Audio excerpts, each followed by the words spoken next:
Alright, hi everybody. It is day 2. Let's start that over. Okay, pardon. Hi, it is day 2 of quarantine. I know this because I actually started to try and keep track of my days, make sure that I have everything mapped out right, and also so I can start outlining how my days are going to be in terms of day-to-day routine for myself, and also quarantine video content, question mark.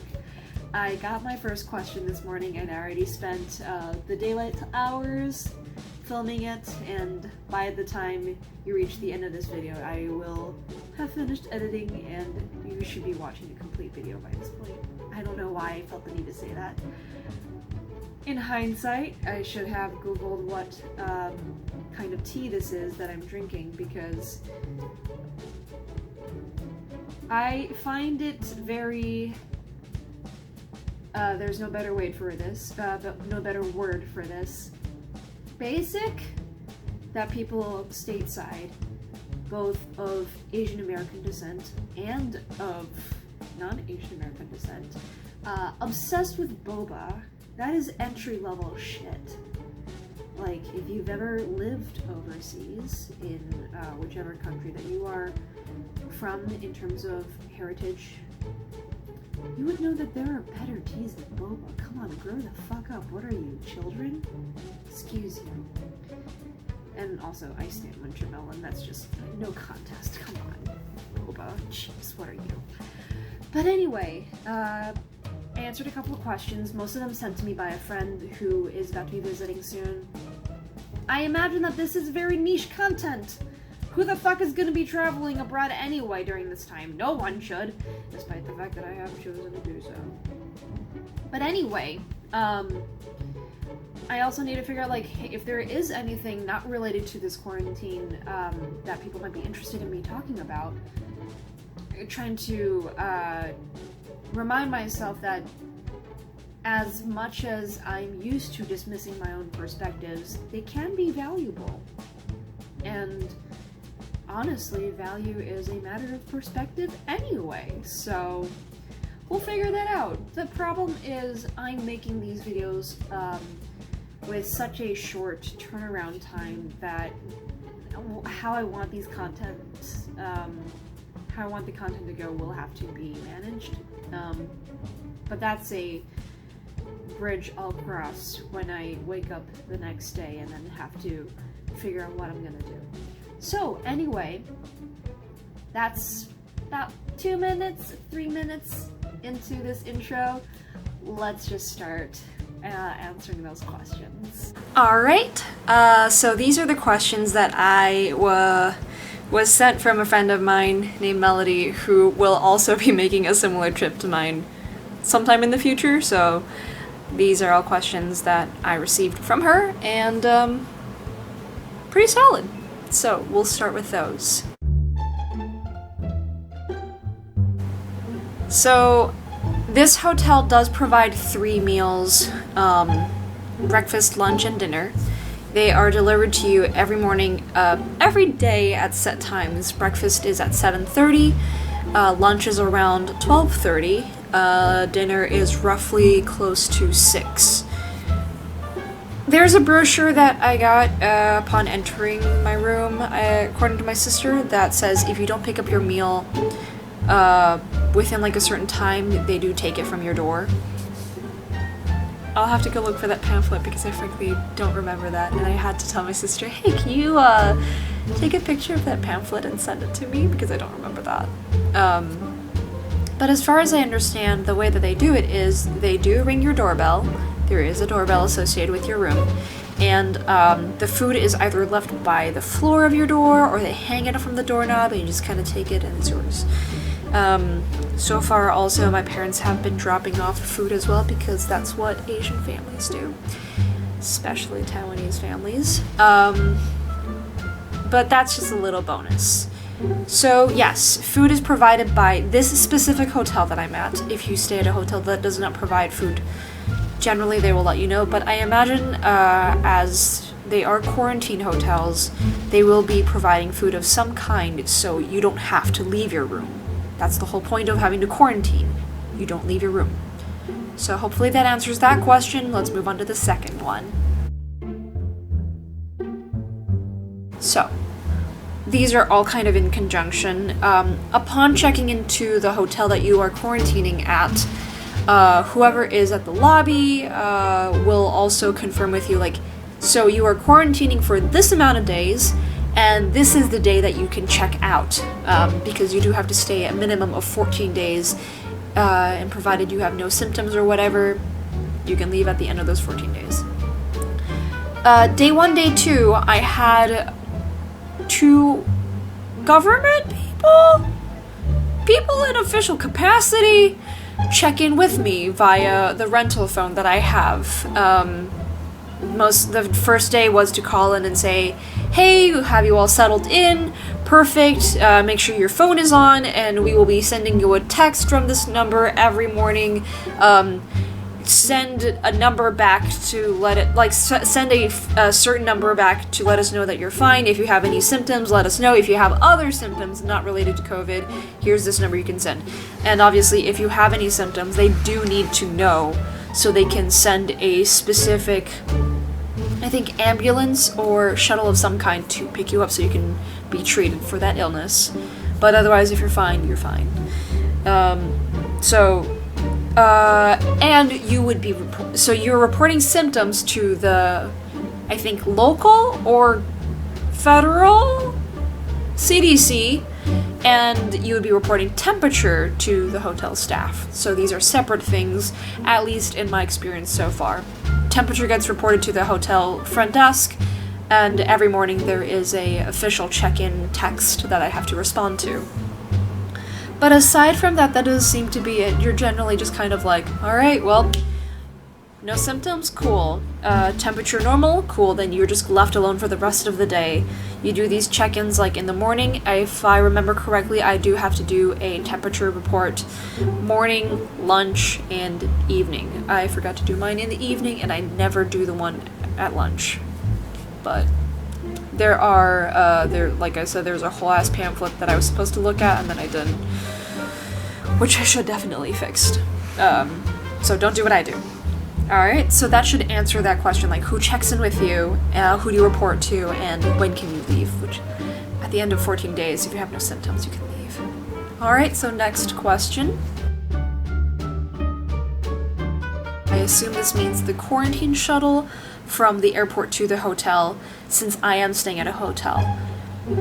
Before I answer the rest of that question, I will say the only reason I'm staying at a hotel is because my home, with my parents, first of all, does not have a separate quarantine space. If you are going home, you are required to have a room to your own, complete with a bathroom that is separate from everybody else in the family. However, if you have people at home who are at risk, so over a certain age, has chronic illness or something like that, you do have to stay in a different facility. And that's why I'm here. My grandparents are in their 90s. They're super at risk, so hotel it is. The other option would have been a quarantine facility, and I frankly haven't looked into that because it wasn't the option that we went with, but you are presented with 3 options upon arriving into the country. So it's either stay at home but isolated from everybody else within the household, a quarantine hotel, or a quarantine facility. My experience is the hotel, so that's where I'm at. As for shuttle, when you go from the airport to wherever you're staying, you have 2 options. Either shuttle or a taxi, or have someone actually pick you up. If someone's picking you up, ideally, isolate. I don't know how that would work, but that's an option. I didn't take the shuttle because it was just an ordeal, and we ended up deciding to take the taxi instead. Here's my experience with the taxi. Upon leaving, and I wish I have a video for this, but upon leaving the airport, you are directed in the airport by airport staff saying, alright, if you are taking the taxis, go to gate 25 or whatever it is, label 25. And outside there is a line to get to where all of the taxis are lined up to take people to where they are staying. The line was super fucking long, mind you. When you get in the line, there are specific staff that are there to hand you a clipboard with who's traveling with you, where are you going, I think, oh, and then you do have to show them the little form that you had to do upon entering. The thing that was done over the phone, so they can confirm everything. I'm not gonna explain that because I really just don't have the brain to translate all of that off the top of my head. But you show them those things, you fill out your form. While you're in the line, someone does come by with a bottle of isopropyl alcohol. I don't know. It was sanitizer, and they just spray you all over, your luggage all over. You hold your hands out, spray you. You hold your hands out, they spray you, so you like are sanitized. Get to the end of the line, tell them which city you're going into. Price points differ by city, destination-wise, and then you just give them the address within that city. That's which is what we did. The prices are extremely discounted for taxis.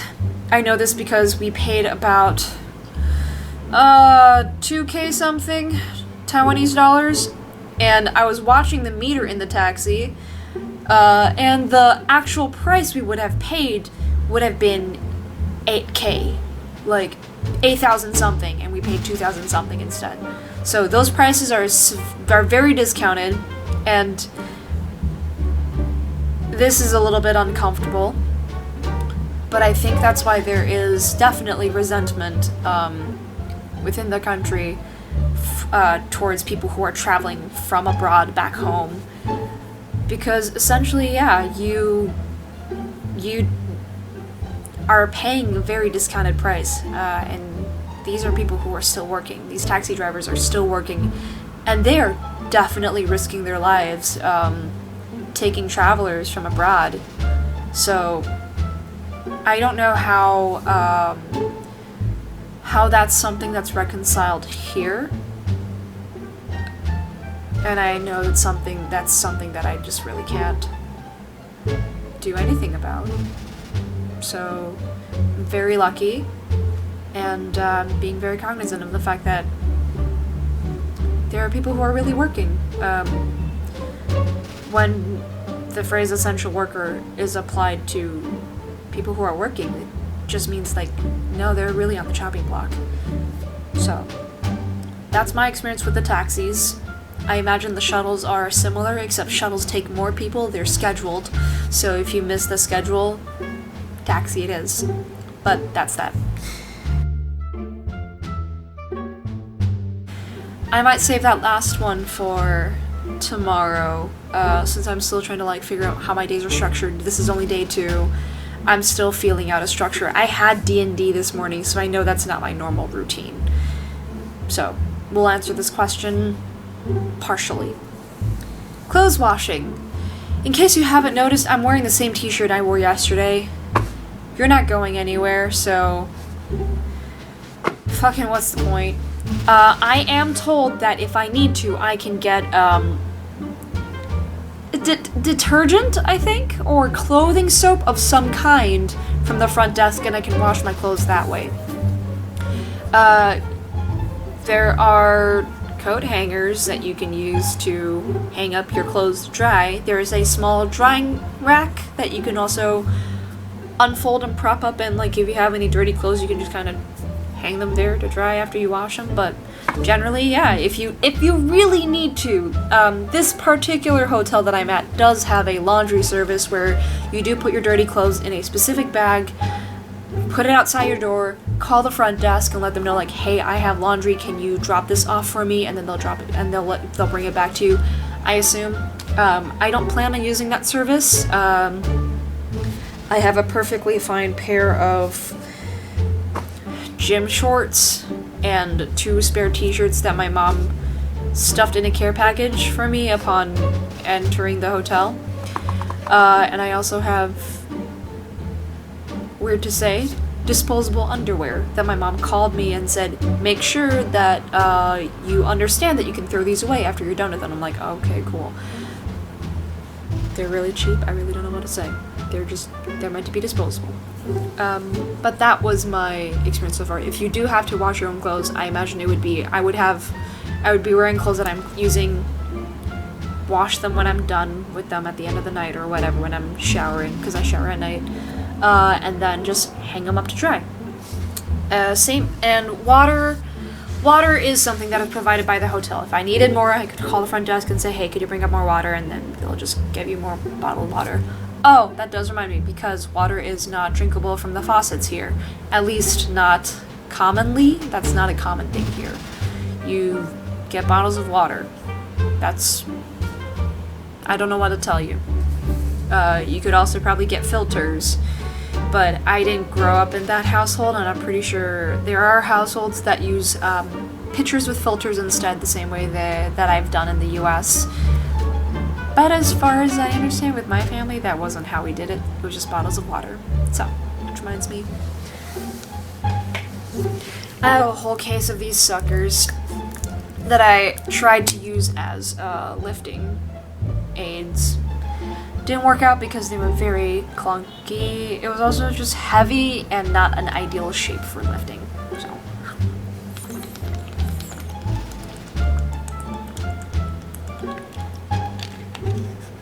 Definitely remember to drink water while you're under quarantine, because I've definitely forgotten to do that. But that should answer those questions. Just to give a rundown, how do I get food? How do I communicate with quarantine staff? Who checks in on me?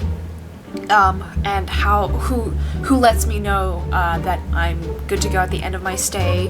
What was the shuttle like? How do I handle clothes washing? How do I get more water for drinking? And how's life? I'll still figure out how to answer that last question, because insofar, life's fine. Life's cool. It could be worse. Day 2, no symptoms. Solid. Pretty solid. Oh, if any of those questions covered everything, or if you wanted more elaboration, let me know in the comments, because by the time I post this, it will be about bedtime for me and morning time, Central in the US, or it's basically morning. You're about to fucking start your day, so honestly, I'm catching the right period for me posting something, getting feedback, and then me posting something again. So, again, I'll take questions, I will answer them in the morning, and then by the evening there should be another video out. But I figured, if there's anything else you want me to do, let me know as well, and I'll see about getting them done. Alright, cheers.